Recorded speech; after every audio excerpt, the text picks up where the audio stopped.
Unang tanong, para kanino ka bumabangon? Siyempre, kape muna. Hindi pwedeng magsimula ang araw na to ng walang dose of caffeine. Life fuel yan para sa ating mga mommies. So, habang nag-e-enjoy sa kape, syempre, gising na din yung ating bunso. So, playtime na agad.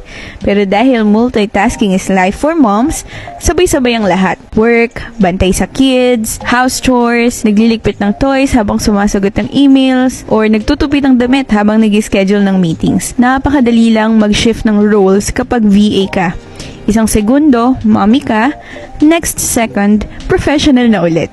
Ang isa sa pinaka-love ko talaga dito sa Vame Philippines is yung flexibility. As long as may laptop ka at meron kang maayos na internet, you can work anywhere. Sa bahay, sa cafe, or even sa park. Parang working vacation palagi. Plus, walang hassle sa commute. Having a kind and supportive boss, nako, sobrang swerte talaga. Paano ka hindi magiging motivated, diba?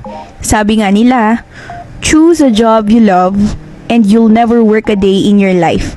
And that's exactly how I feel with Vame Philippines.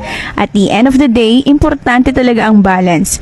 Kaya naman, after finishing my tasks, it's back to being a full-time mom. So that's a peek into my day as a Vame Mommy Virtual Assistant. Kaya sa mga mommies out there, remember, kaya natin to. So like and follow us here at Vame, and good night everyone.